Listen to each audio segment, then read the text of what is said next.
Okay, welcome to this session. So in today's session, we'll focus on symmetrical fault analysis and the concept of deriving a point impedance.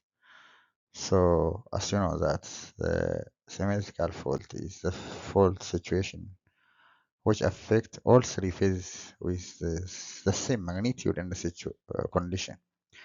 In addition, we can analyze that in terms of a deriving point impedance. So when we say deriving a point impedance, it is the magnitude of the impedance that will be seen by a voltage source at a faulted bus, replacing all the remaining component or voltage source existing within a distribution system with internal impedance. So when we consider a symmetrical fault, we assume that the magnitude of symmetrical component was zero, and the simple and straightforward way to get this calculation magnitude is by using a deriving point impedance. So at a faulted point basket, at any basket, we can calculate simply by finding the deriving point impedance at that place and taking the ratio of a voltage before a fault to the summation of deriving point plus ZF when ZF is different from zero. So this is very straightforward. We will first derive the deriving point impedance as back K. Then it's like taking the ratio of a voltage source before a fault to the uh, total uh, magnitude of uh, deriving point impedance.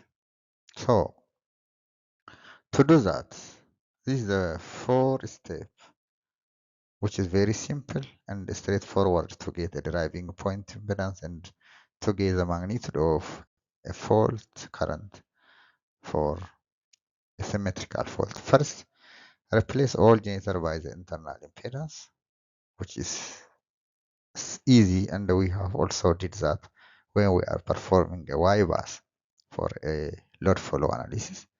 Form a Y bus, invert Y bus to Z bus.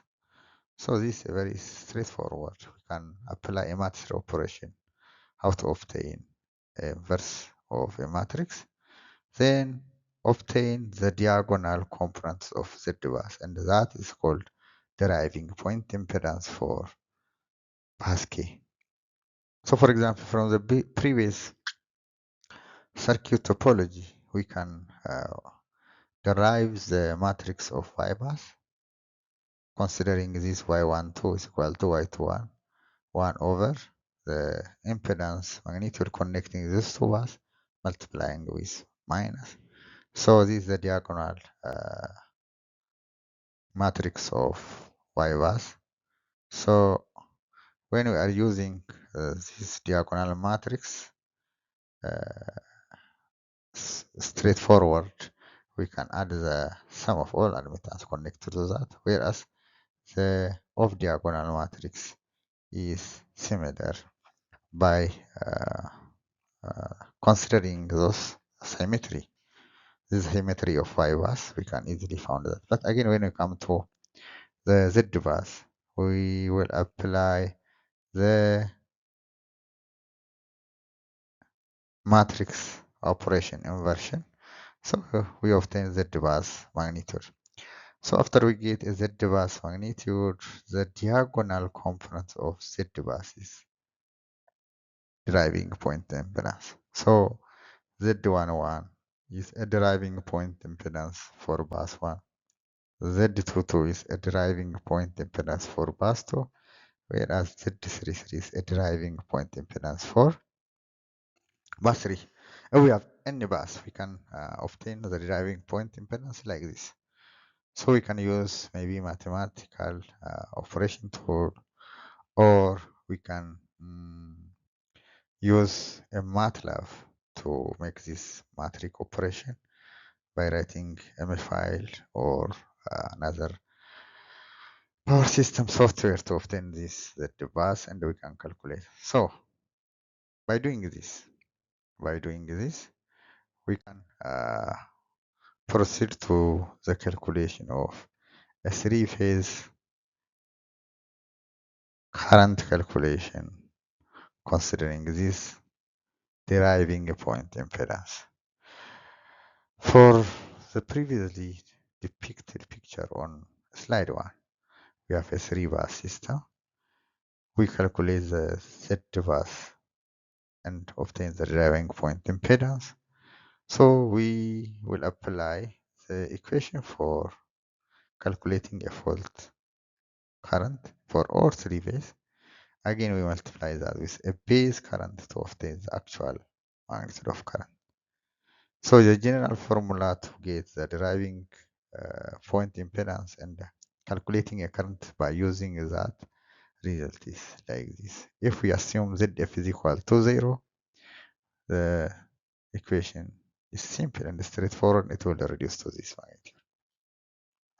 So considering a base value of 100 MeV for bars and base voltage of 13.8, the magnitude of a base current is calculated around 4. So multiplying that calculated per unit current with a base current, we obtain this magnitude. So to convert that back to the actual rating, we will multiply a per unit current with a base so that we will obtain the actual current. So after calculating this fault magnitude, this is a recommendation to obtain the magnitude of or the rating of a circuit breaker for a protection system. First, we will calculate a three-phase fault. Apply a 20% margin, 20 to 25. Choose a breaker rating selection. When we are selecting a circuit breaker rating, we will consider 3 main important things. One is continuous current rating. This is the current rating at which a circuit breaker can supply a load without interruption. So take a maximum current load and add 20% margin, and you can select the rating. For example, if we have 800 ampere load, then it's possible to take around 1000 ampere rating circuit breaker. Other thing is interrupting capacity of a circuit breaker.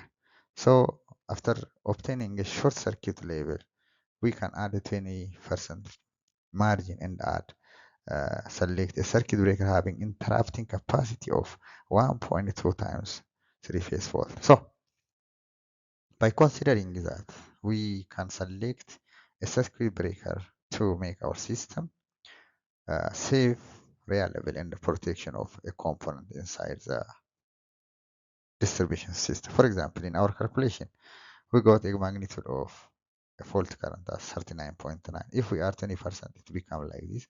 So by taking a circuit breaker greater than 50 kiloampere interrupting capacity, this circuit breaker recommended. But if we have a load of 800, maybe by 20%. But one thing is that we have to consider is that the TC curve characteristic of circuit breaker is very important to have a system uh, which is very reliable and ensures safety. For example, the interrupting capacity of circuit is 50 kiloampere, whereas the normal continuous operating current is 1000 ampere. But if we allow this magnitude of interrupting current capacity circuit breaker to stay with 2 or 3 seconds without interrupting, without tripping the circuit breaker, maybe as far as that magnitude of a current is following through our component, it may be damages. So